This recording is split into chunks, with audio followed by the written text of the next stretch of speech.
Oh, we're live. Looks like it's working now. So for those who are joining us, we did read the Open Publics Meeting Act, and this meeting is being called to order at 7:10. The first thing on the agenda is the approval of the minutes for 7:29, including the closed session. Can I have a motion to approve the minutes? Yes. Okay. I don't know if I need to do this. Yep, second. Second? Had not second. Yes. All in favor? Aye. Aye. Any? And the first thing on the agenda is the presentation of the goals. Okay. Hello, everybody. Welcome back. We are officially in the new school year with school opening last week. So it's a very exciting time. All that preparation over the summer and everything else was really worth it. And we're off to a really awesome start. I want to start off this evening by just reviewing our district goals for this year that I actually presented to the staff at the beginning of last week or 2 weeks ago, I should say now, with our staff training. I did actually share this with the community in a letter that I'd sent out a couple days before school started, but I just wanted to go over them in a little bit of detail just so we all understand what we're really focusing on this year amongst everything else that we do around here. So it is publicly posted on our website. If you go to the curriculum and policy page, district goals 24-25. We have actually focused on 3 main goals for this year. All right. And a lot of these do come from feedback that was received from the surveys that we had last year with our staff and with our community. A lot of it actually also stems from some of the feedback I personally got from the board in terms of the direction that we want to go in, the things that we want to focus on. So I'm hopeful that, this will not only be productive for the school, but should also help people feel like you're being responsive to what everybody is looking for. So the first of these has to do with academics, and just straight up, we want to enhance academic achievement and rigor. Very straightforward, very attainable goal, but a very important goal. We have looked at our test scores over the last couple of years. Well, we're not at liberty to present our most recent scores because we only have them in preliminary basis and they're still embargoed until the October meeting. There is work that we still need to do since COVID and everything else. We're at a position where we really want to focus on that data and we want to move in a positive direction as opposed to playing catch up all the time. All right. So what we're looking at doing is I'll read just the regular objective and just touch on some of the things that we're looking for in terms of making this happen. But we want to increase academic expectations for students and staff by utilizing data-driven strategies and targeted interventions, particularly in special education, multi-tiered system of supports, MTSS, formerly described as INRS, newly revamped academic intervention, and gifted and talented programs. All right, so these are programs that we have had over the years, but we really want to maximize how we are, staffing these positions, scheduling these positions, and putting kids in the position to receive services. And we want to do something a little bit more individualized when it comes to kids looking at their data, parents looking at the data, teachers looking at the data, and really, addressing what the kids need. So the first thing that we're going to do is we're going to implement targeted academic programs. So looking at our special ed programs and the MTSS, we're working with Christina, we're working with that department to make sure that any interventions that are necessary are being put into place. We're trying to be as proactive as possible when it comes to that. So we've already started to talk about specific students and PLCs and in other meetings with our teachers because, we want to get out ahead of any specific needs that are out there. The other thing that we're really looking to do and focus on is expanding the gifted and talented program. So we want to challenge our advanced learners through differentiated instruction and project-based learning. So what we've actually done to make that happen is that we hired somebody to be at full staff to work with these 2 specific ideas. So we're going to have somebody helping with interventions, and that same person's also going to be overseeing our talented and gifted program, which is going to be in school. All right, so it's a specific job for the new position that we were able to free up and hire. It's going really well so far. I'm going to let Sonia talk about it in a little bit, but we are putting resources where they are needed. So it's a good step in the right direction when it comes to that. Next, looking at data and utilizing the tools that we have. Last year, obviously, we talked about bringing Linkit in when we did the first steps in sort of onboarding our information there, looking at past test scores and our in-house assessments and how they sort of correlate to make sure that there's some kind of fidelity in what we're doing in-house and what the state expects us to do when it comes to our standardized testing scores. We're now taking that to the next level by doing a lot more of our in-house assessments right within Linkit. So what we're doing with our chairs is actually importing our existing assessments to some degree, depending on the grade levels. And we are going to be able to actually have all of this data housed in the same place. So you have a much clearer snapshot of how kids are doing throughout the year. And we're going to see some of that when we start to do our beginning, middle, and end of the year reports for the board and for the curriculum committee. So department chairs are going to be collaborating with teachers on this data analysis to inform instruction and provide targeted support where needed. So we're actually not only going to be looking at the data, we're going to be using the data on a more specific basis to help individual kids get to where they need to be. Professional development, this is an ongoing thing. We've always obviously supported professional development, but we do want to push and promote professional development wherever we can to make sure that staff feel comfortable utilizing the data. And that's, either in-house with our chairs or other people who are well-versed in this stuff, or through outside professional development opportunities. And something else that we are doing in-house is we're providing more opportunities for staff who have been here for a significant amount of time to work with our newer staff. As you know, we do have a number of new teachers this year, new staff members, paraprofessionals. So we want to utilize some of our more experienced staff, not just with our regular mentoring program, but with like in-class support opportunities where we've got teachers actually, just kind of stepping into classrooms with other teachers to help them where it fits in the schedule. So that's another big step that we've taken to help out with this. And then the next thing has to do with continuous monitoring and feedback, where we're going to be reporting on this stuff on a much more frequent basis in-house and to administration, to Sonia, and then in turn to the board. We're hoping that the reports that we get are going to be a little bit more in-depth and in line with the target that we have here, which is to improve overall. So obviously, to see that we're succeeding in this goal, we want to make sure that our standardized tests go up this year, because as we've presented the last couple of years in several grade levels and overall, it has slowly, gradually been going down. So we want to turn the corner here and improve our test scores at least by 10% overall. We do think that that's an attainable goal, and I think that utilizing this data is going to help us do that. Next, we're going to see an increased student participation and success in the Gifted and Talented program. Once there's more information on how that's going to be rolled out, Sonia and our new intervention and enrichment teacher will be able to provide a little bit more information on that. And then finally, higher rates of successful interventions for students in the MTSS program, as hopefully Christina will be able to report out on a little bit later in the year. That's our goal, right? So that's the first goal. I think it's a pretty important goal. Obviously, we're a school. We want to succeed academically, and that's our primary focus, student achievement, with everything else that obviously we're concerned with. The next thing has to do with fostering a positive school culture. All right, so a lot of the feedback that we did receive, obviously, last year, particularly from the staff, but also in some of the student feedback and things like that, had to do with discipline, had to do with concerns with certain negative behaviors, certain, just overall issues with morale and feelings in the school.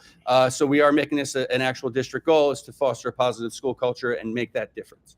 All right, so the first thing, I'll just read the objective. It's to reinforce a positive, supportive school culture by improving discipline and behavior expectations, enhancing staff support, and celebrating the unique aspects of TCCS. And we are unique, all right? So the first thing that we're going to be doing is revising our discipline policies. We talked a lot about this over the summer. Sonia put together a committee to work on revamping our discipline code. We rolled that out to the kids at the beginning of the school year. Very successful so far. It's very, very clear cut. And the thing that we just want to make sure is that we're consistent going forward. So that's the first thing that we did. And we're going to be implementing this to work along with our PBIS program to make sure that kids are meeting those expectations. And when they're not, we're holding them accountable. And in all honesty, the same thing goes for our staff in making sure that they're enforcing the rules that we have, because we want to keep everybody accountable. So the next thing that we're going to be doing is we're supporting our staff with training to make sure that you know, anybody who's new particularly understands how to use our PBIS program appropriately, to encourage positive behavior and to you know, make sure that they get the support that they need with that. But we're also going to be, you know, working into our staff meetings the opportunity for teachers to really give honest and open feedback about what's working, what's not working, what our challenges are, and what's actually you know, successful, to make sure we can replicate that and improve throughout the year. So it's a lot of it has to do with really supporting that staff and making them feel like their feedback counts, because we want to make sure that that's the case. Next, we're going to be celebrating school culture, right? So we want to develop a culture of positivity, where we just want to be positive about how we approach everything that we're doing. So that obviously does stem from our PBIS program, but throughout the year, you're going to see a lot of the different things that we do are going to have a certain positive, you know, reward aspect to it, even if it's not directly PBIS. So Sonia's going to talk a little bit about our Dot Day initiative and how we're working that into recognizing kids who are doing the right thing, recognizing community members who are being a positive contributor to the community. It's a really positive thing that we're doing, right? So I've used the word positive, I think, since the first staff training day about 20 million times so far, and I'm going to keep saying it, but that's really something that we want to do. All right.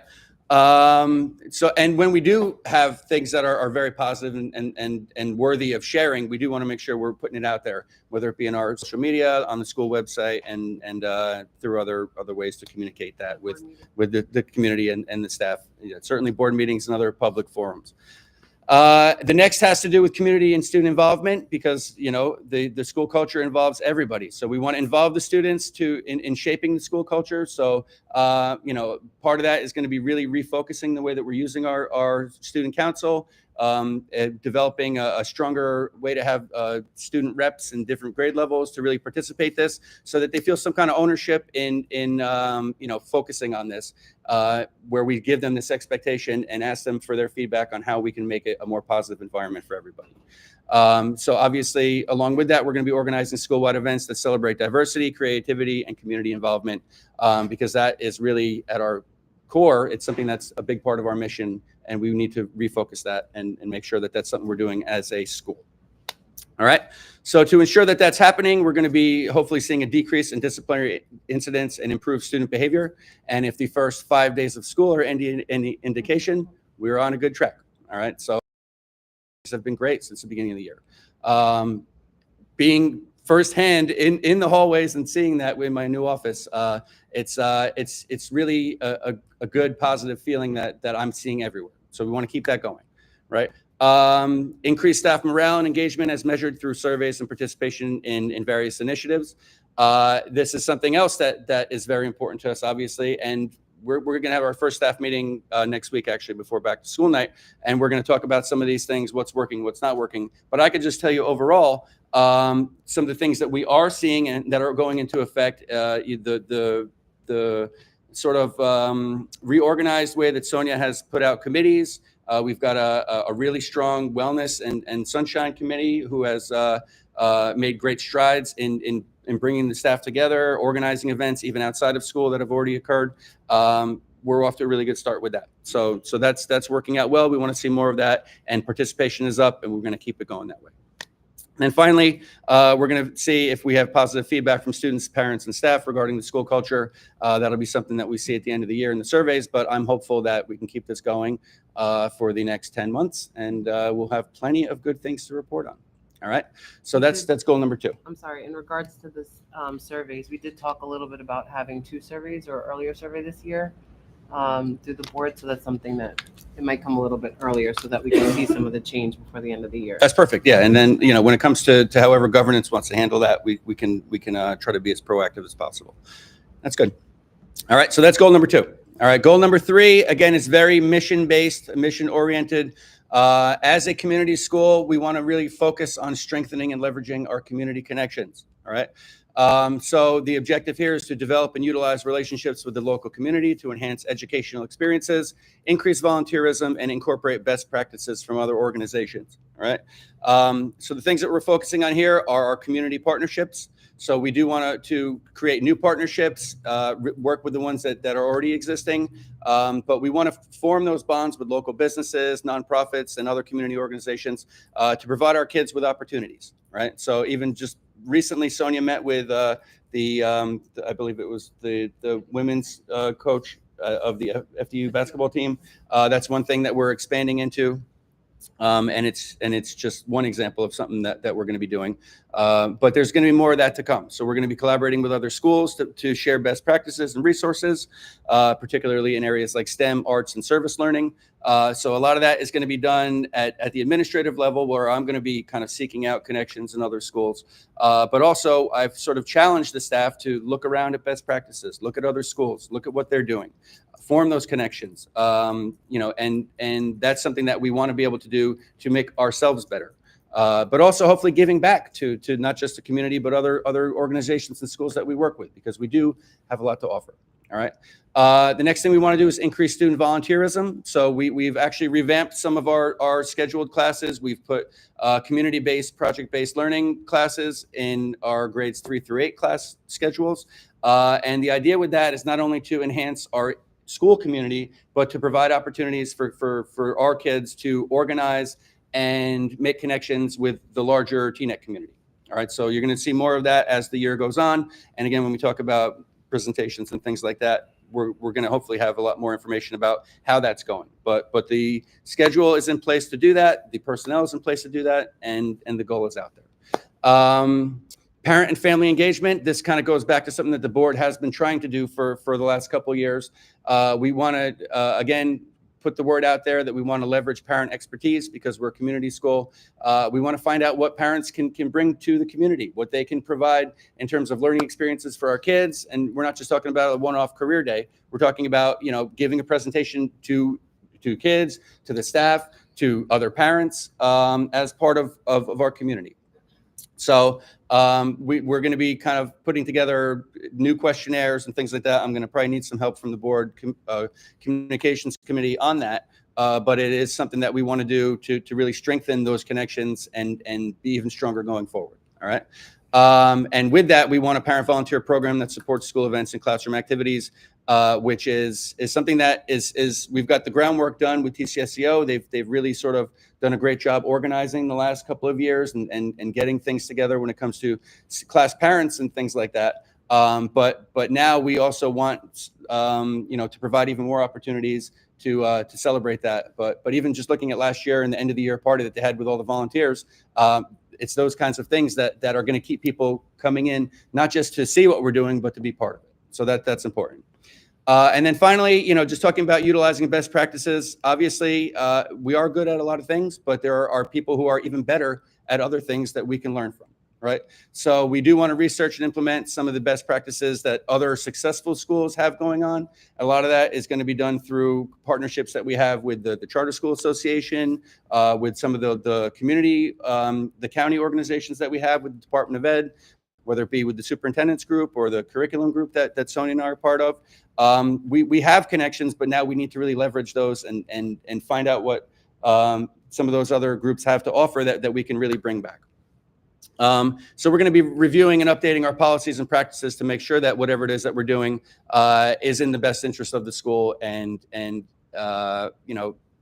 utilizes the insights that we have from these partnerships that we have, because if anything needs to change, we should be making those changes, not just talking about it, right? So finally, to make sure that these things are successful, we're going to hopefully increase the number of community partnerships and collaborative projects, and we'll have data on that, how many we've done and everything else. Hopefully, there'll be higher rates of student participation in these volunteer activities, particularly since it's something that we're mandating in the schedule. We will see this.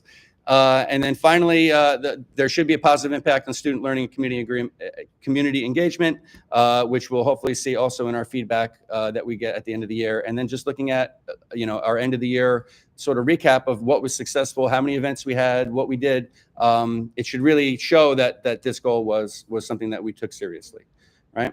So if you look at these, they're all really sort of aligned with our mission, right? So again, we want to create a nurturing, student-centered learning environment that fosters intellectual growth, cultural appreciation, and responsible social interaction. So by looking at these things, focusing on academic rigor, our positive school culture, and our community connections, we are ready to enhance the educational experience for all of our students. So these goals are very specific, but they're very attainable, and hopefully, we'll be able to show a lot of progress from them, where, rather than having 12 different goals that we could do a little bit of, I think that hopefully we'll really fly high with these three. Okay. Any questions about these three goals? Any comments about these three goals? They are directly from all of the feedback that you received, and I think it's the areas that we need to grow most this year. So I think they're great. I hope that they can be attained. Perfect. Thank you. Yes, me too. No, and again, I will say, if the first 5 days of school are any indication, we could certainly achieve these goals, and we are going to continue to work together to make sure we do it. We had a public comment or question? Yeah. So I got a few questions. I know we probably don't have time for. This is my first board meeting. My two sons here, one in Ashton, third grade, sixth grade. There were a lot of talk about like changing the metrics or looking at data, but like I don't know if there's like a plan of what that metric barometer is and like and stuff like that. I don't know if that's stuff that happens in this meeting or someplace else where those things are spoken about. And then, I mean, I have a few of them, but I think the last one for me is just, I feel like there's a lot of, these are the things that we're going to do, and those are big buckets to kind of fill throughout the course of the school year. Bob also is, we call it building and playing while we're flying it type of things. So like, how are we going to land all these different things without something like we're doing like right now, other than what I heard was a discipline system that we rolled out to kids. Sure. I mean, I can speak to that a little bit. I mean, as far as the metrics and things like that, those are done at the school level, and they're shared with our curriculum committee at regular meetings where, at the board level here, we don't specifically talk about those metrics and set those specifics. But we do, just for your information, yeah, we've got different, because you haven't been to board meetings, like you said, the 3 times a year, we actually have staff members who serve in various roles where they are in charge of various parts of our curriculum. So we've got a math chairperson, we've got an ELA chairperson, we've got a science coordinator, we've got our INRS coordinator who also looks at special ed. They actually also report to the board curriculum committee. So the board gets that information from the committee, but there are definitely metrics that we follow, and they are all basically set on the standards that are set by the state. Because what we're judged on is how we do in our standardized tests that the state makes us take, our NJSLA. What we want to make sure is that the goals that we're setting for ourselves are at or above what the state is telling us is successful. So those metrics exist. We actually now have the tools to measure how we're doing compared to that. And then we can fine tune what we're doing when it comes to instruction, providing support for basic skills, other educational programs that take place outside of the classroom to make sure that individual needs are being met.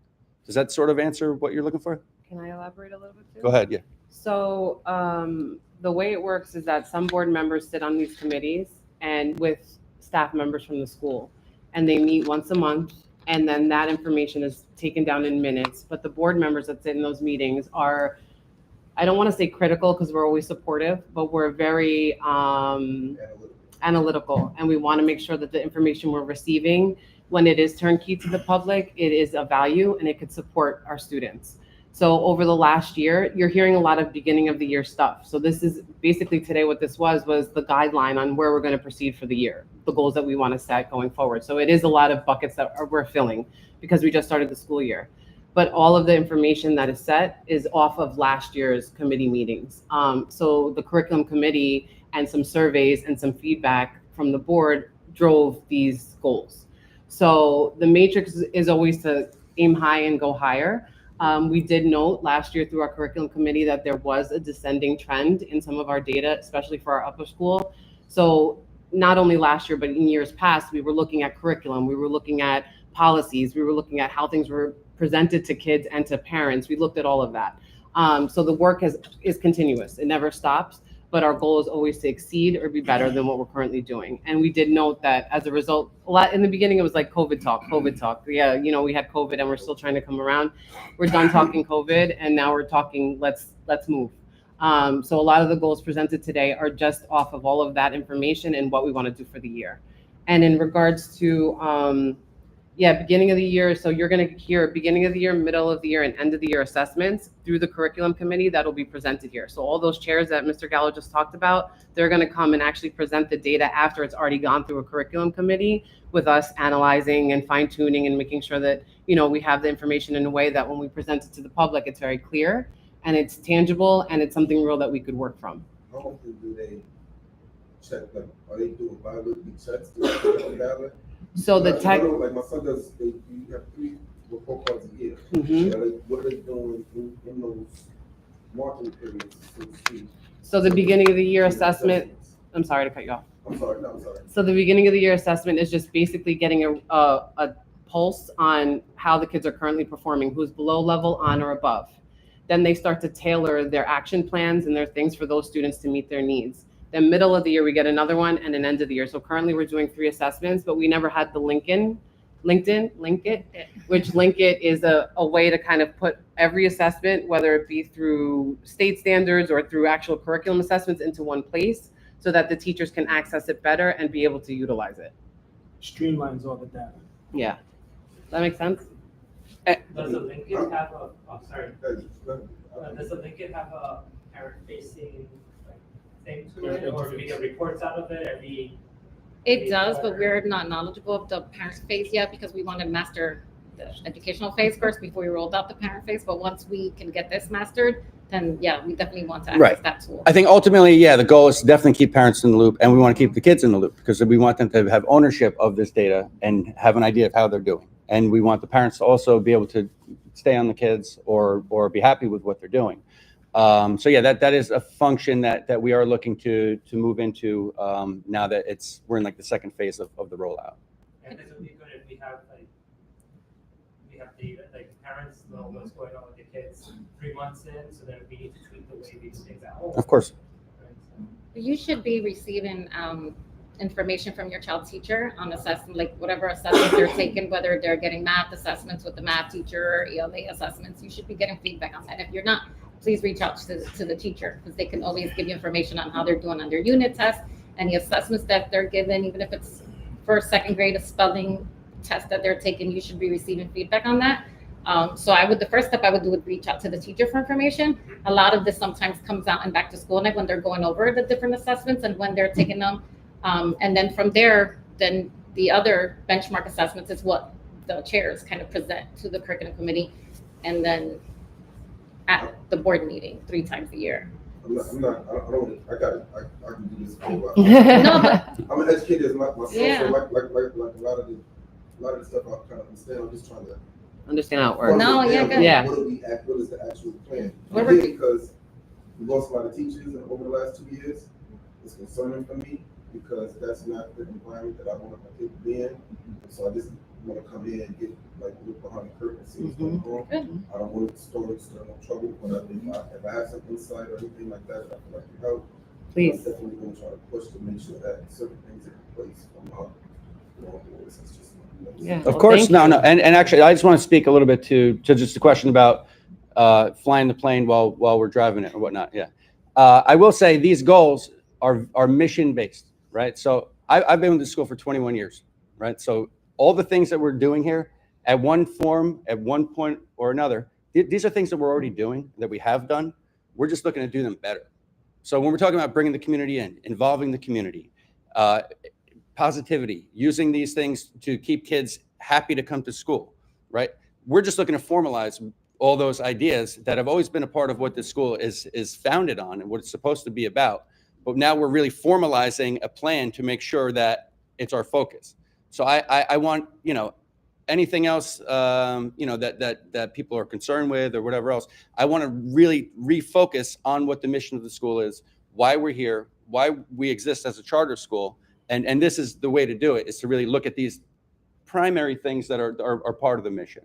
But when it comes to parent feedback and whatnot and concerns, without a doubt, you don't have to wait to a board meeting either. Please reach out to Sonia, reach out to myself, reach out to your teachers if you have specific questions about what's going on in class. We are very open to these conversations. And again, it shouldn't just be like once a month when you're getting some kind of update from us. We're very open to that. And in regards to the staff, every person that sits on this board has children in the school. So that makes this a pretty unique board. And I think a lot of the concerns that the public have, we also share. So a lot of these goals also reflect some of those same concerns, right? The how do we retain staff? How do we keep the morale up? So when he's speaking of students, it's also staff. We want them to be happy to come to work. So that's something that we've definitely discussed at a board level with Mr. Gallo on making some modifications with that. Stacy had something. I was just going to say that somebody who sits on the curriculum committee, that we actually shared the same concerns that you're saying, like last year, and so did the teachers on the curriculum committee as well. So that's actually I know, trust me, I'm an educator too, right? Looking at the goals or whatever, but this is actually very tangible, measurable things, because he has stuff that is I'm going to do this and this and this, and that really wasn't spelled out before. So I do think that that's something new, and that's something we have to give that chance to work, because everybody agreed at the last curriculum committee, we need to do something different. Teachers and parents, everybody on it. So I was happy to see, I just wanted to say that, right? That Thanks, I Stacey. feel there's tangible steps that we can actually now hold, not accountable is not the right word, but at least measure. To say, okay, because we did feel that we were getting data and then not doing it. So And not to take away from previous boards, because I think that the work is always moving. I think, there are multiple educators that sit on this, and I think some of the goals, we want them to be met within a year, but some of them, honestly, I feel it was a process to get there. So we had to look at the curriculum first, the actual curriculum they were teaching. Then we had to look at, that curriculum over a couple of years and see if it was effective in making changes with those scores. And then now we've had a year or two with that curriculum. We're still seeing these low scores. What do we have to do next? So I think it's always elevating to another level. And I think every 3 years, all of us have a 3-year term. So you have to be revoted back in. You come with a different perspective. You have people from all different avenues sitting on this board. So it really does give a great insight according to all the stakeholders. Everybody puts a little piece in, Right. including you. I appreciate it. Thank you. Absolutely. I guess I don't want to take up too much time. No, No, that was please. great. And yeah, one other thing, actually, just to dovetail what you mentioned before about COVID. One thing that I did say to the staff, actually, when we were looking at this, is that it's not an excuse anymore. It can't possibly be an excuse for why we're performing however we're performing. What was eye-opening to me personally was the fact that the kids who were in 8th grade, when we had to lock down and Sonia and I had to bring signs to their house instead of a graduation, those kids all moved into college 2 weeks ago. Right, so we are back. We are totally focused on where we're going forward, and we have to utilize the data and the tools that we have to make sure we're succeeding. But please, keep coming out. Great. Appreciate the feedback. I have another comment. It's not necessarily a question, but I really like the community involvement goal that you have there.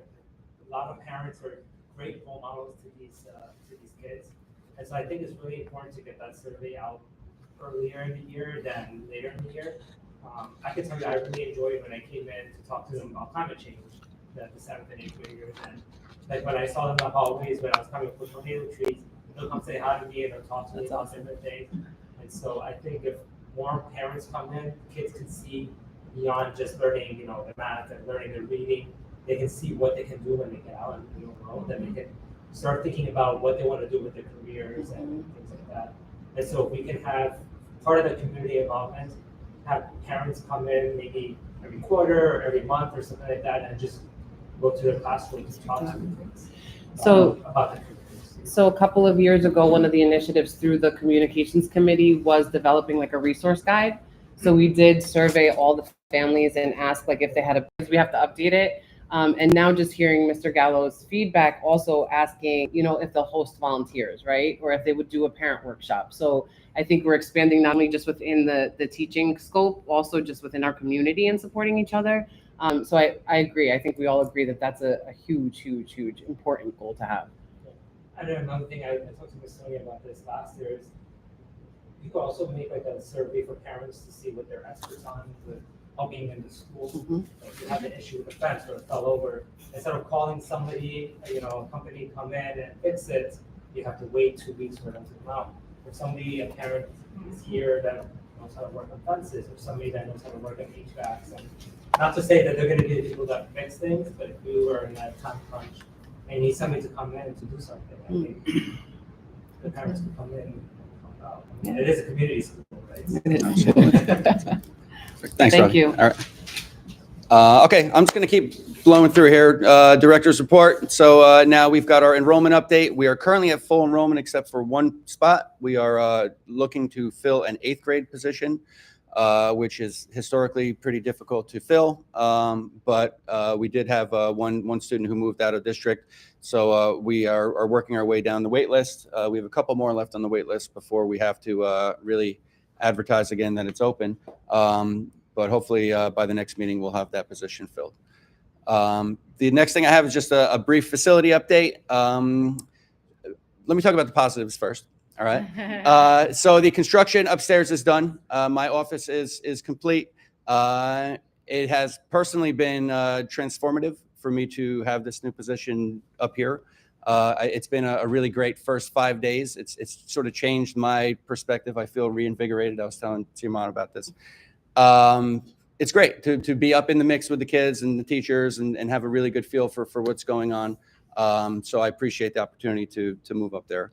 Our resource room next door is fully prepared. We actually have new furniture in a lot of these resource rooms and in some other areas of the building that you may see if you walk through.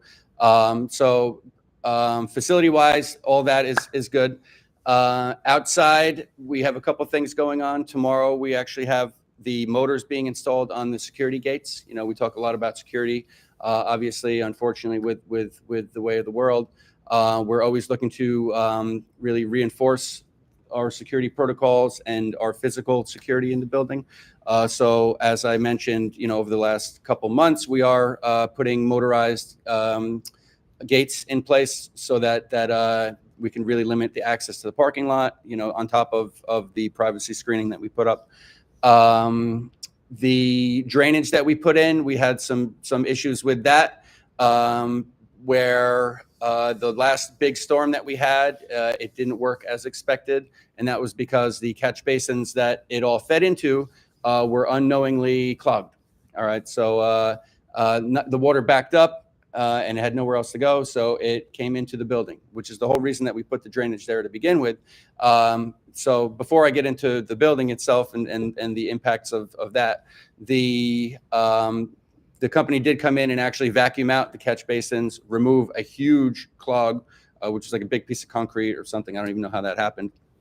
But we now have a plan in place for making sure that those are always open, whether it means regular vacuuming or whatnot. But Mark is going to be on top of that. But otherwise, the drains that were put in should work.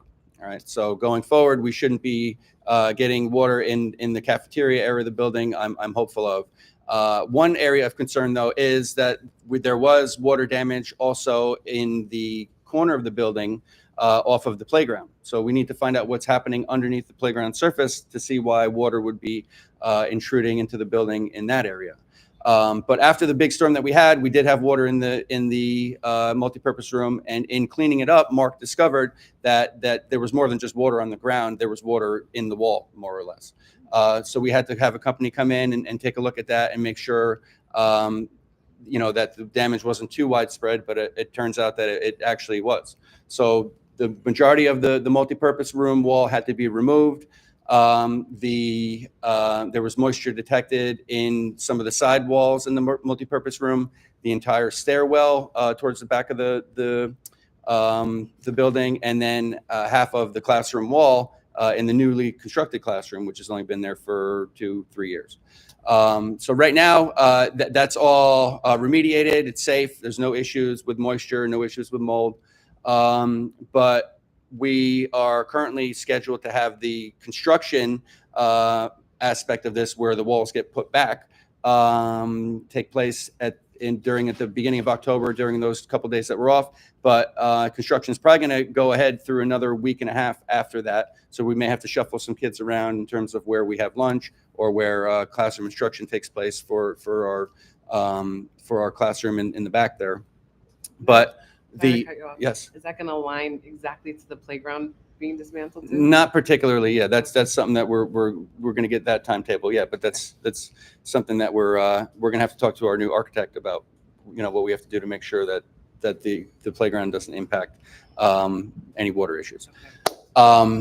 So as it stands right now, we haven't had any more water since the repairs were done. But we are going to be bringing in engineers, architects, or whatnot to make sure that there's not a larger issue with the slope of the playground or the drainage system that we did put in place. So that there's a resolution tonight to appoint a new architect of record to help us out with that, so we can get proper guidance. In the meantime, the construction is set to fix the walls that are open. It's going to probably be replaced with waterproof material so that we don't have an issue going forward. Even if there is a little bit of water, we want to avoid any moisture issues, obviously, in the building. I actually had a chance to give Joe a brief tour as the facilities chair. I guess it was 2 weeks ago. It was right after the work was done. So the board was, kept in the loop as far as what has been going on. And I also just want to make sure I let the community know in my communication before the kids came back and said, why is there plastic on the walls?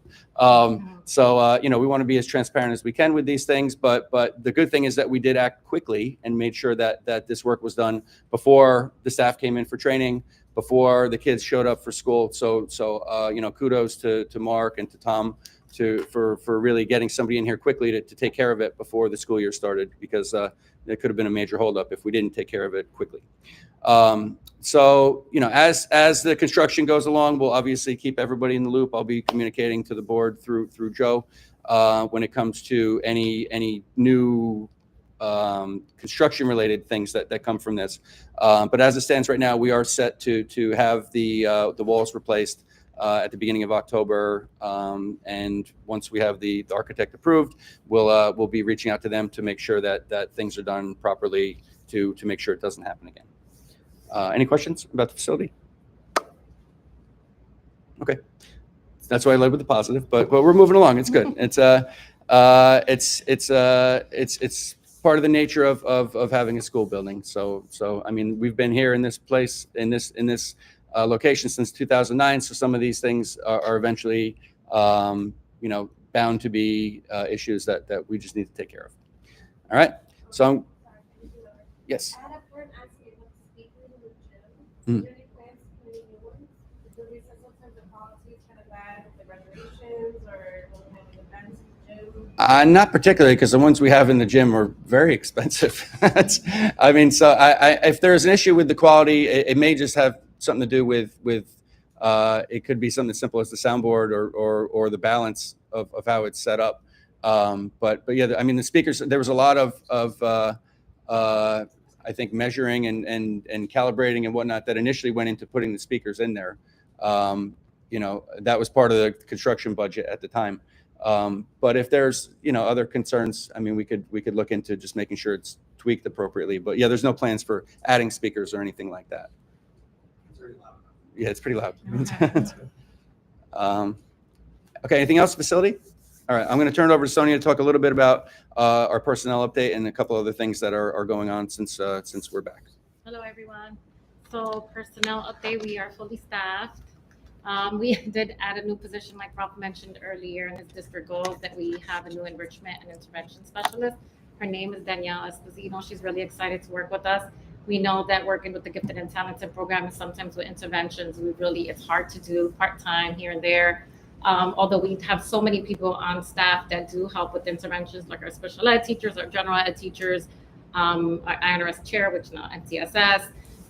But we really didn't have like one person we're trying to do something differently this year. And so this is why we put this position together. And so currently she's doing the needs assessment, going over what was done, the curriculum, going over what the teachers are doing, so that when we do roll out the gifted and talented program. The projects could be tied to like what's going on in the classroom. So she's already started to meet with teachers, meet with students, and trying to pull everything together. So you will be getting information from her soon, but she needs to be appointed first today. So we're also working with current staff to cover the front office to support Stephanie. So we have been having Kenya, Michelle, a couple other staff members who are available, training them on the front office so that we can have that support for Stephanie. But that's really new with personnel. No really updates. All the teaching positions luckily are filled. And then now to events. We have back to school night, which is, oh wait, first I'm gonna go over back to school first week update. Like Ralph said, there's been a lot of positive energy in the air, and I just don't mean with students, I mean with staff as well. It's a different feeling. I don't know, from many years, I've been here 22 years. I do feel a difference this year, and I don't know what it is, but I do feel like the students and the staff are just so positive and excited. And just walking around the building has been a very good feeling. So I just hope, I know it's only a week in, but I do hope this energy and everything stays with the behavior. I really believe the behavior committee this summer that worked together put some things in place. We have visuals in the classrooms that we are able to reference to immediately. And, you know, just the goal is to be consistent and follow through so that we can continue with the positive behavior. September 16th is International Dot Day. So like Ralph was saying about the committees, we also have a behavior committee. So we have put so many committees together to work on different, or some tie into our goals and other initiatives with the school. So September 16th is International Dot Day, which is a global celebration of creativity, courage, collaboration. And I'm not sure if you heard of the book, but we bought the book. The teachers are reading it in the classroom. And I don't want to tell you too much about the book. You have to read it, but it's so inspirational. It's like the person who wrote the book was because their teacher inspired them by something so simple as a dot. So if you read it, we read it to the students and really tie into how one dot can make a difference. You just really have to show that students, you're all creative. Everyone's creative, and you have to bring it out of them. And it's how you bring it out of them. And that's how, as educators, we have to do that with our students. And so our initiative with the Dot Day is not just to celebrate Dot Day. It's for each teacher gets to give dots to students who are going above and beyond in a positive way, in a different way, something that they may stand out for. And so they're able to give a student a dot. The student will decorate the dot, and then we're going to hang the dots up. The students also get PBIS points for attaining this, for getting this dot. And then we're going to celebrate those students. So every month, however number of students have dots, we'll celebrate them, talk about them announcements. But September 16th is an International Dot Day all around the world. So we're celebrating at TCCS, and we're going to start like acknowledging the kindergarteners, like the first ones who with their dots. Am I missing anything, Anna? Okay, Anna and Suzette are our chairs for the behavior committee. We also put 2 chairs in some of the committees, so that's not just all on one person. We feel like sometimes piggying back with someone else is very helpful. So many of the committees have 2 chairs. I just have a quick question. So you said the students get a dot if they go above and beyond. Is every student getting a dot and showing them how they go above and beyond, or it's only specific for kids? Because it's a like the mission is collaborative, like everybody's recognized, right? So like teachers, so at least once a month, teachers have to give a dot to a student. Oh, okay. Whether they were kind, brave, whatever it is, so encourage. But they have 4, so they can give 1 out each week, so they have to give at least 1 a month. Okay. So like someone a week in their class, or like someone that I see in class, or walking through the halls, picking up a book that doesn't belong to them, someone else dropped it, like something like that, just to like foster a positive environment other than someone's crying, so they gotta leave class or something. It's just something that they can be acknowledged for on the wall, and every single staff member has dots. So it's not just a classroom teacher, it's paras, admin, child study team, everyone has a dot. Where did they put the dot when they get it? They get to decorate it, and then it goes on the wall. Okay. There's a whole So there's a Go place down where to they the can see their atrium. name. Yeah, if you go down to the atrium, you'll see the start of it. So the kid- Never gets a dot, sorry. What about the kid that Never gets a dot. The goal is for kids to get the dots. And ideally, right, you'll have, like you have in every class, you have the kids who will never get a dot, realistically. But we're doing it all year round, like the whole year. Okay. So like even if the, Most the same kids get dots over and over, and maybe. it's fostered so more than one kid, that's why there's 4 dots, but at least once a month, the teacher has to give a dot. to a different student, or could they? Yeah, it could be the same student, but they know that it's to give it to other students because they're also wanting more because there's PBS students as well. Just not to, I want to make sure that I'm sounding very supportive because anything that's positive we love, of course. But I think it's also important in the base, because this was brought up in TCSEO as well. They talked about Dot Day, and they talked about how amazing it is for those kids that don't feel very creative. I'm one of those kids. Like in art class, I'd be the kid that got the assignment and I really wasn't excited about it because I wasn't an artist. But I thought that the goal was very much so like to show and shine the creativity in every student. So I love the idea of choosing people, but I also I hope at some point there is a way to celebrate everybody's creativity outside So of. it's more than just creativity, it's being kind, brave, courage, like it goes way more than just creativity. That's why there's multiple things that kids could get a dot for. Okay, sounds good. And actually, just back to my earlier point, though, this is just one example of one way to be recognized, right? Yeah. So we are looking at recognizing kids for various different reasons, and again, showcasing them, whether it be on the website or on our boards outside or social media. So there's more to come on that, but this is the first thing that has really kind of come along, and it happens to really align with what we're talking about. Thank you for working on it. Appreciate it. And we're still using PBIS points. So if students are still doing different things, they're going to get PBIS points for that. I think this was just trying to be like a more of above and beyond and trying to just celebrate more of those differences that come up. Important to recognize like teachers meet in grade level teams every week to talk about certain things. They're very well aware of who's getting dots, who's not getting dots as an admin team. And we're also very aware of like the kids who may struggle to make the right choices all the time. And like, we're really gonna be looking for those kids to make that good choice to make sure. So I think everyone is kind of very well aware of pointing out the positives and recognizing the good stuff and encouraging like everyone to do the right thing. So we're, we have all those kids in mind, and also making sure the kids that always do the right thing aren't forgotten about. That's good. I was just gonna say, listen, I'm all for positive, right? I'm not knocking positive, right?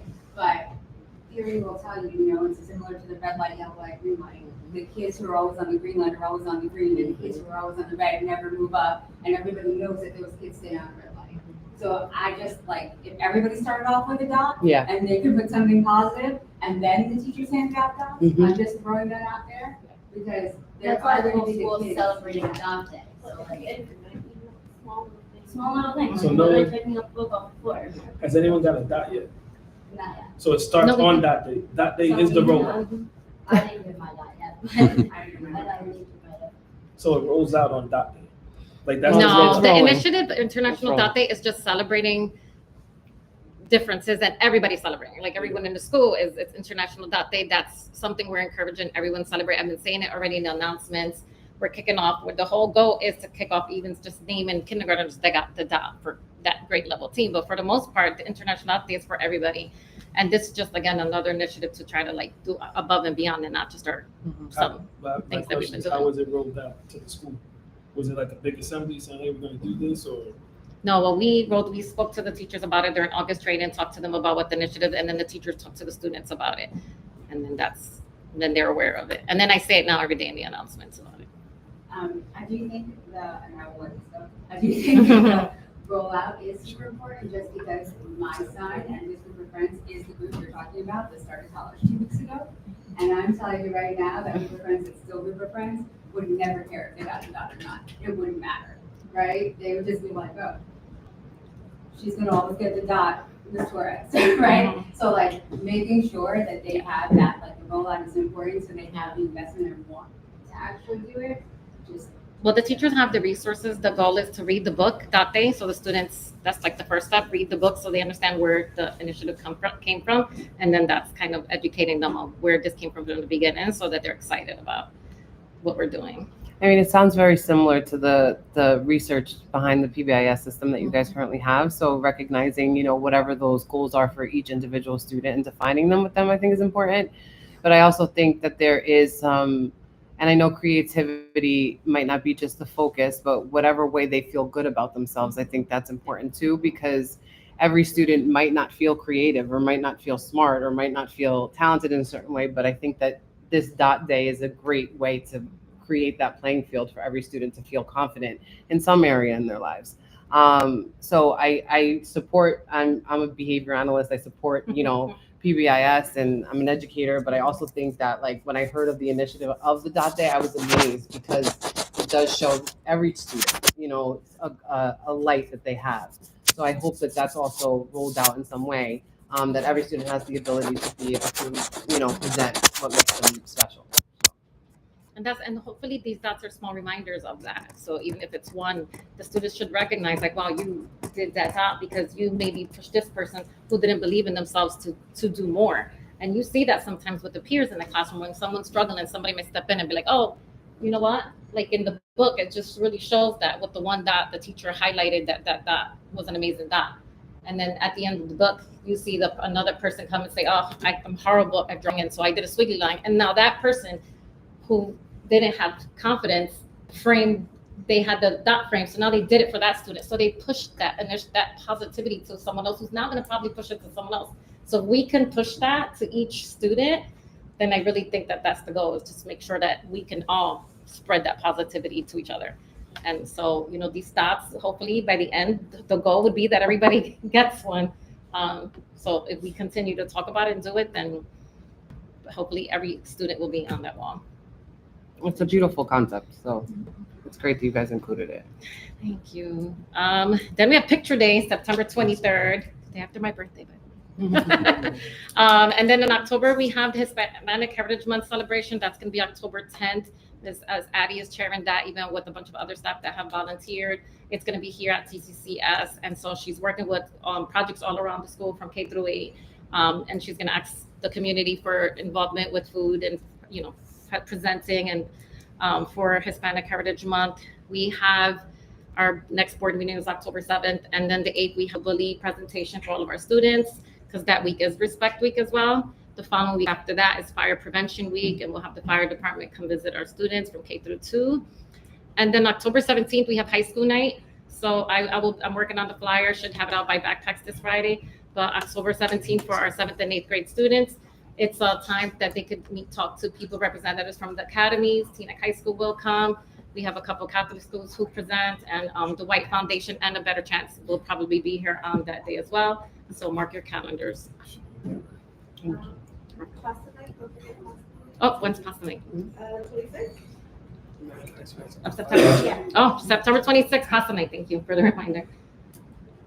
Do you have the time? 26. Okay. And they're still looking for volunteers, right, for pasta night? Yes. So good. That's our first community event. All right, awesome. Thank you, Sonia. You're welcome. Okay, my turn. New business, all you. All right. So committee updates, we had communications. I saw Natalie's ready. Natalie, you ready for communications update? It's okay. Sorry. You ready for communications update? Yeah. Okay. So we had Magdalene in the meeting, spoke about the IQ social, which went pretty well, I think. So the board had like a little table there. We just got started. It was the first time having a table. Some parents came up to us, spoke to us. We plan on having more of that, like having table at these events, so that people can know who we are, what we do, who are the board members. We still need people to hand in their bios. If you haven't, please hand it in feedback. We're trying to put it together. And then Mr. Gallo did request that a small bio and our picture be added to the website. Good idea. We can use opportunity for Picture Day to take our pictures if we're available. I think we said even after school, like after hours, can we come in? Yeah, we can. We'll have to say the time. Well, we'll I have, don't it know. has to, like at the end of the day, by close the, down. it has by 2:33, like Okay. Yeah. Okay.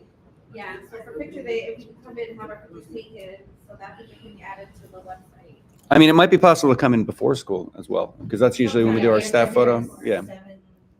We- 7:30 there. Right. We could find out what time they set up. Even better.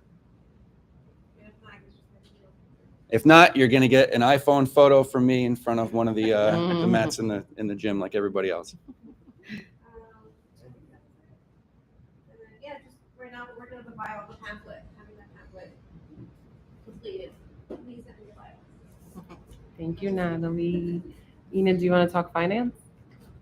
So mostly we talked mostly about the request for proposal for the architect of a name for the school. So we discussed two of them. The one that was selected obviously will be on the docket for the one tonight.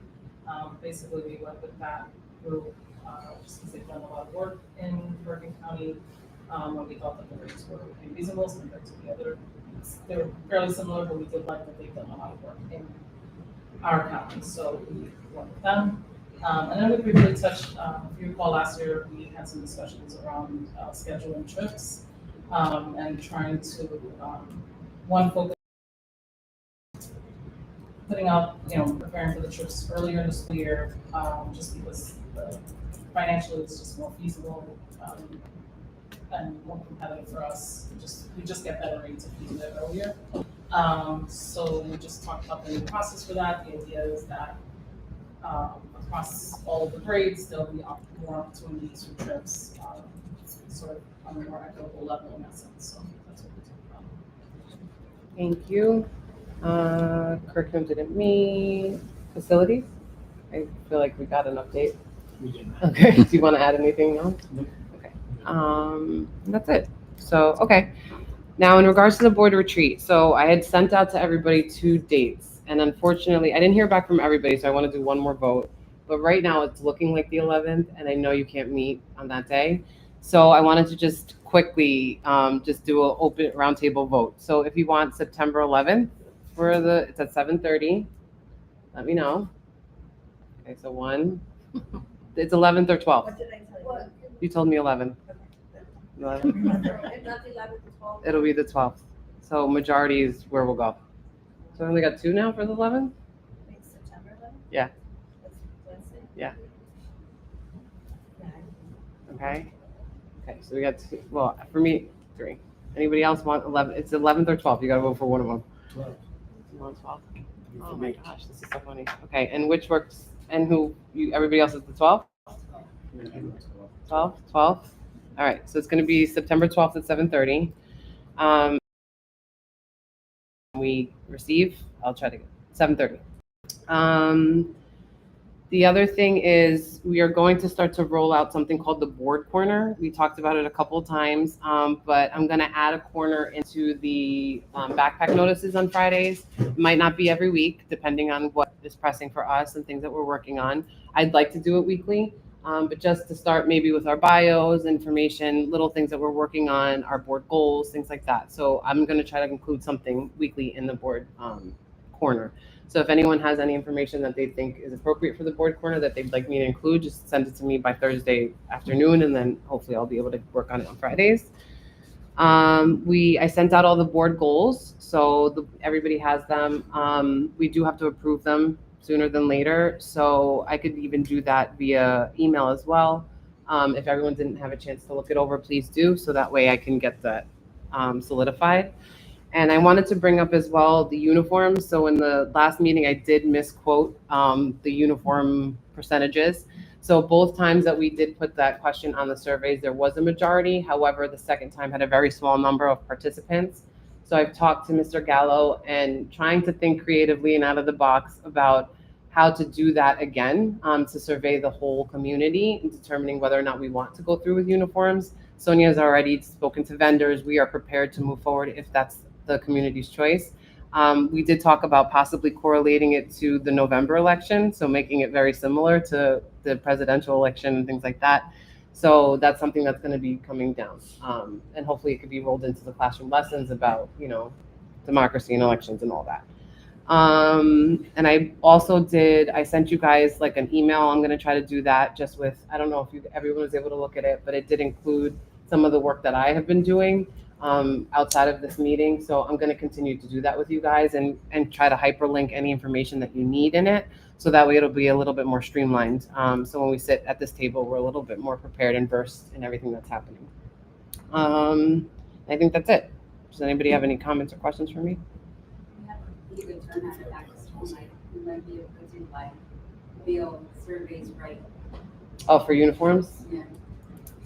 We could do that. Oh, the other piece I wanted to say was the board, we are gonna try to be present at every single, I missed that part, every single event. So there was a meeting held with TCSEO to look at their schedule of events. So there's gonna be sign up geniuses coming around for us to kind of be present at these meetings. So opportunities can exist for the community to come and speak to us about concerns or questions. So just be on the lookout for that as well. And I apologize. What was the other piece? I don't know if we're gonna be ready for the uniform vote at back to school night. What do you guys think?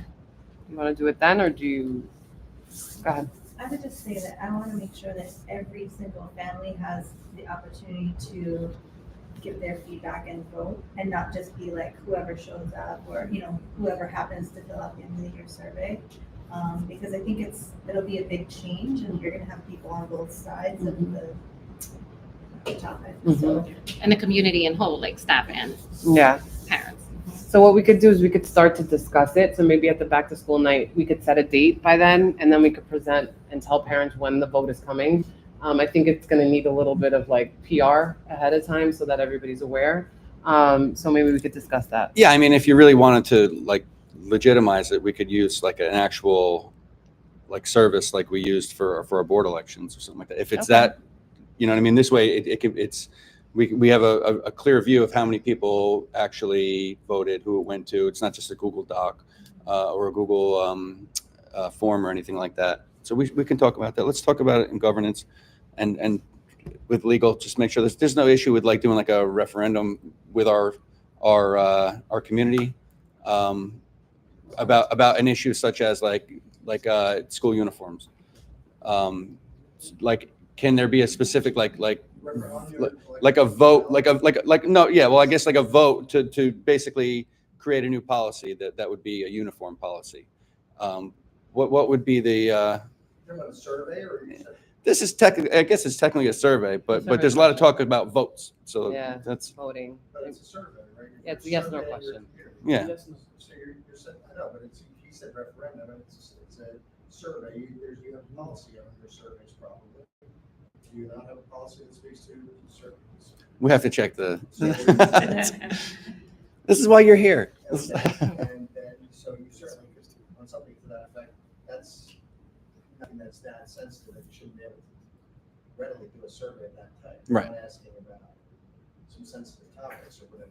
Right. I mean, and the only financial implications are basically, you know, any expenses that would be passed on to the parents. You know, I think that's something that we have to take into consideration. So. Yeah, but, so I can email you tomorrow. That'd be perfect. Tomorrow with regard to any considerations about how you go about that survey.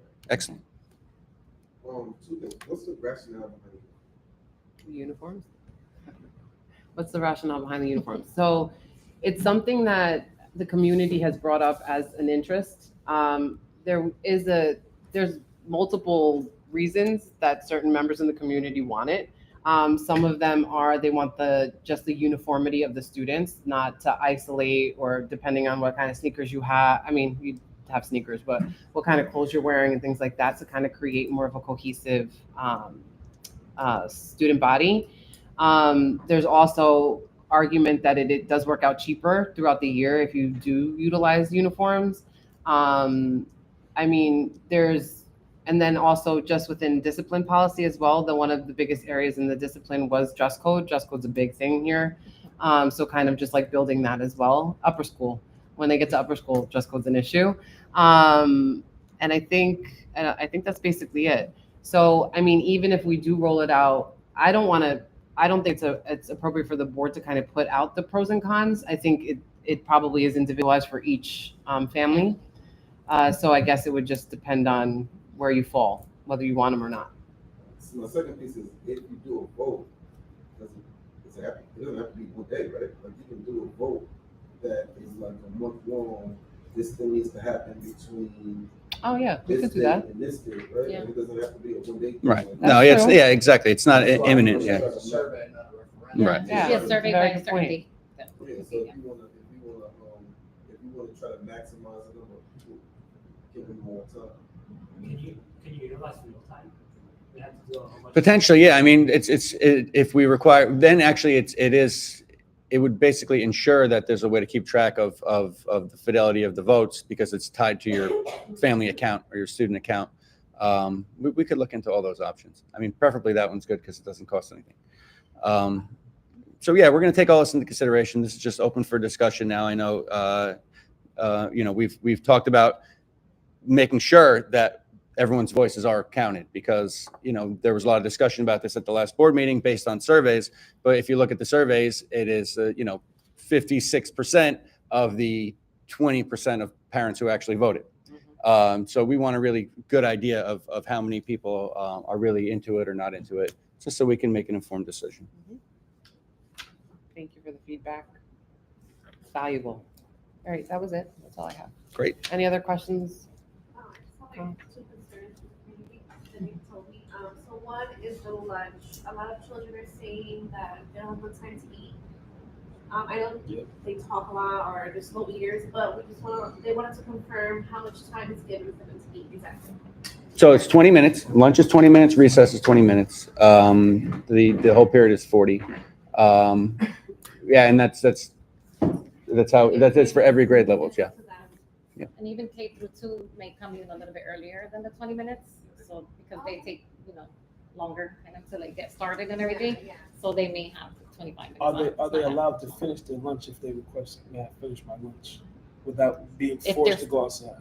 Yeah, if they're usually, like if someone is not finished with their lunch, we might say move to this table so you could finish their lunch if they're not done. But most of the time, the monitors are walking around and kind of waiting to see, and then they might go by tables, like this table looks like they're done, you guys could start like lining up like that.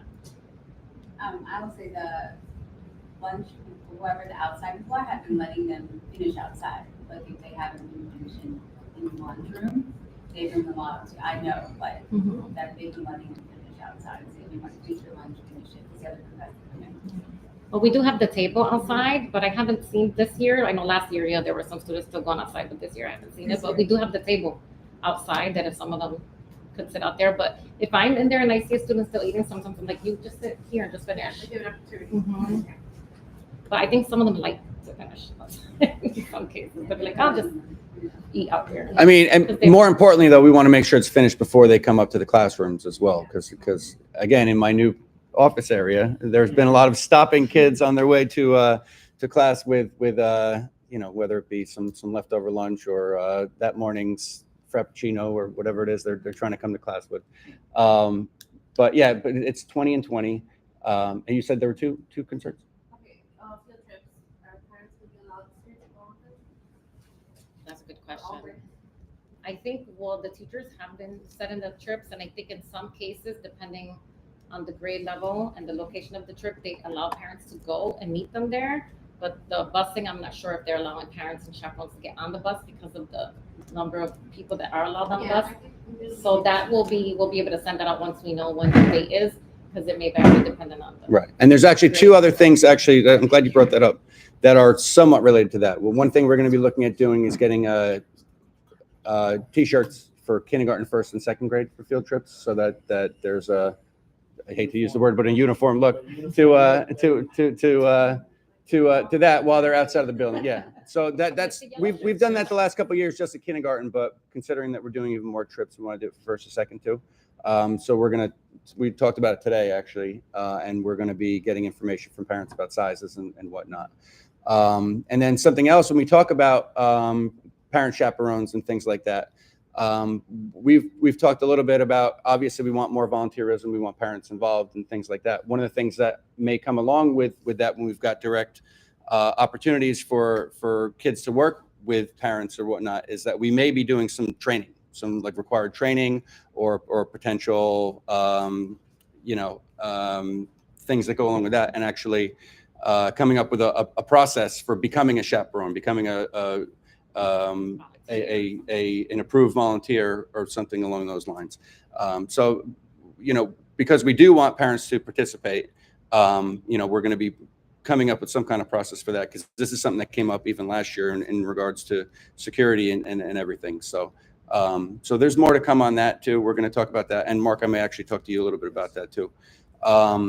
So we'll keep you in the loop when it comes to that. But ultimately, when it comes to the need for chaperones or not, we do leave that up to the various grade levels based on the location, based on again occupancy, space, and we talked a lot in finance about the cost of busing. So it really is a case by case basis, and it's something that we pretty much leave to the teachers to decide what's appropriate. It's 2 years in a row you asked that question.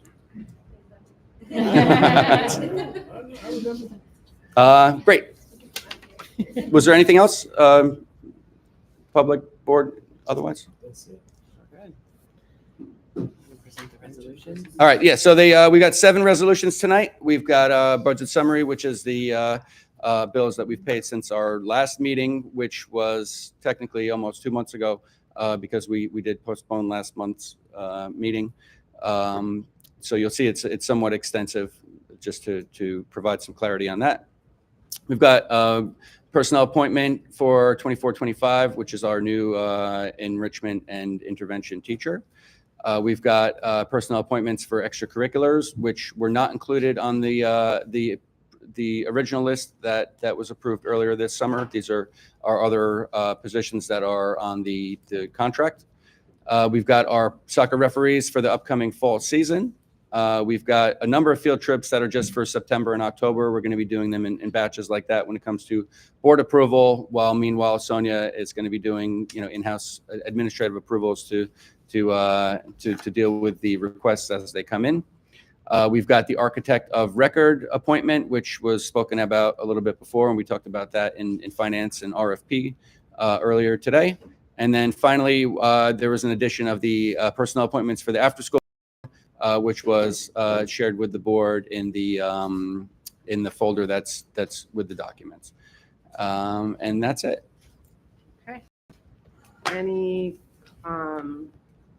questions or comments from the public regarding resolutions? Address something that came up way earlier in the meeting. Just regarding personnel of school. Mr. Torres said we are fully staffed. And then Mr. G's mentioned that last year we did lose staff members, and as a unique school, losing that amount of staff members can be very jarring. And opposed to larger districts, they have districts that have 50 plus staff members that rotate through every year. So I just wanted to mention that we are very lucky to be fully staffed, and the staff that we have and the new staff that we have are very motivated, and I just hope that alleviates any concerns about staff turnover. Thank you. Thank you to everybody who interviewed all summer and made it happen that we opened with full staff, because working in a school system, I get it, that's really hard to do.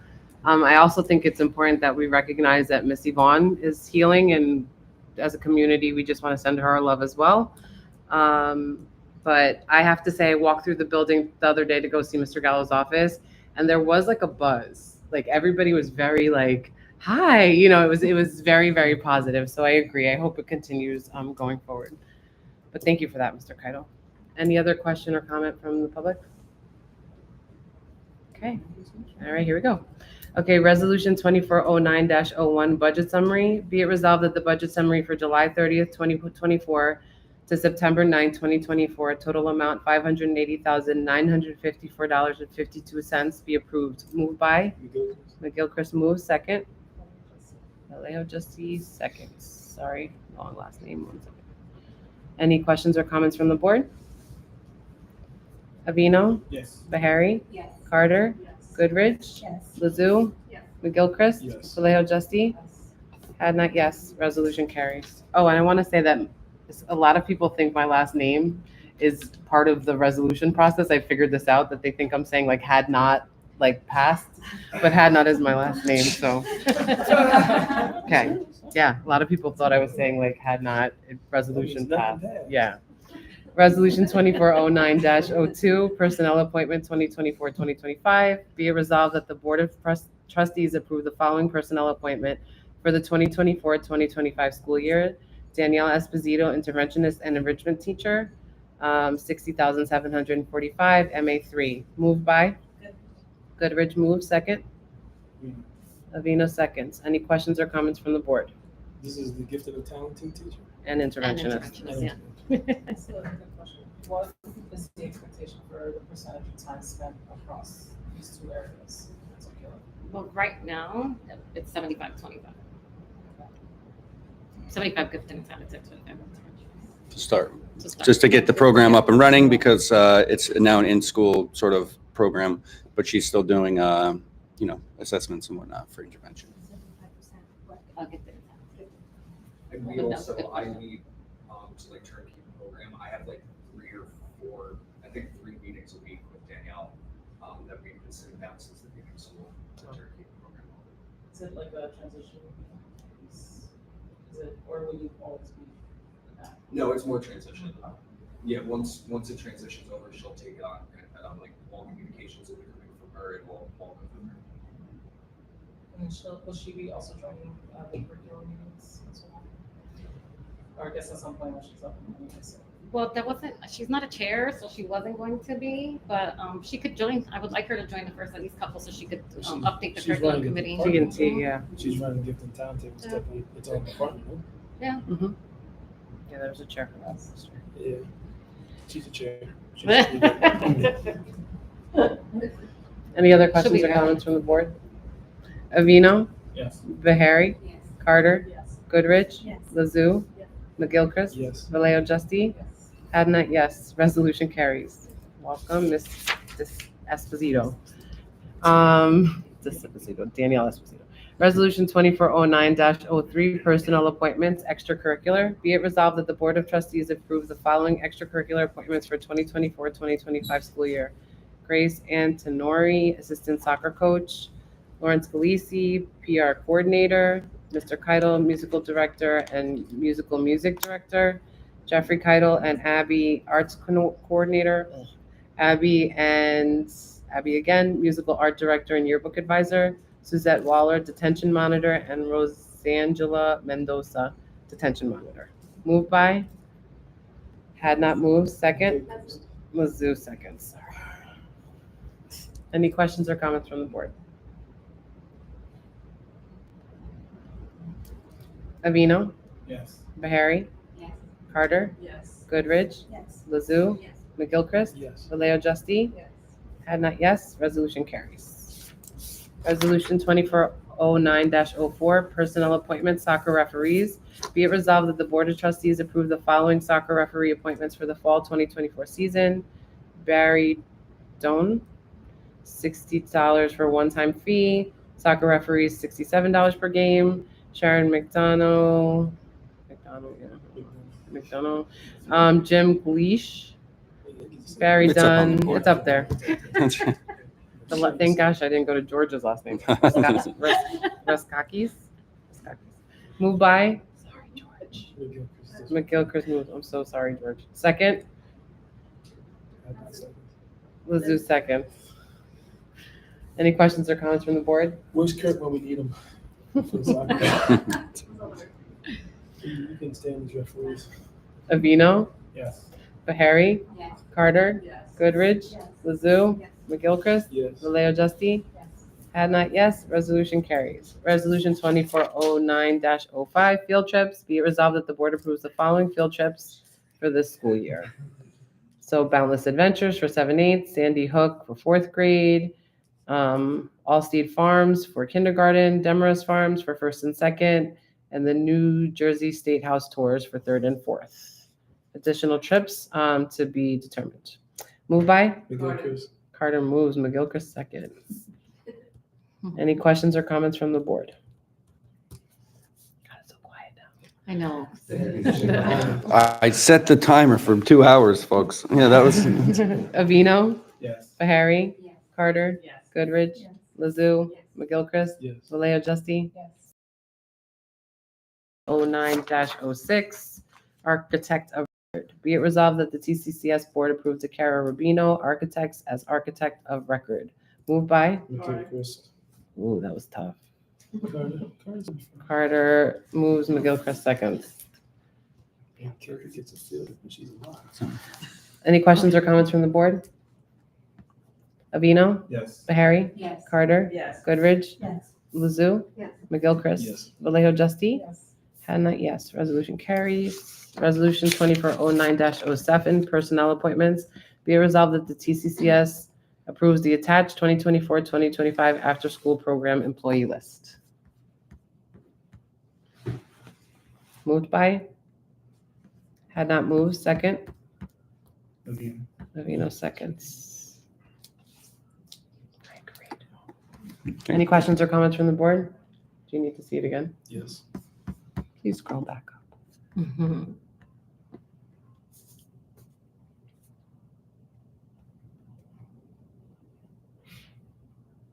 Any questions or comments from the board?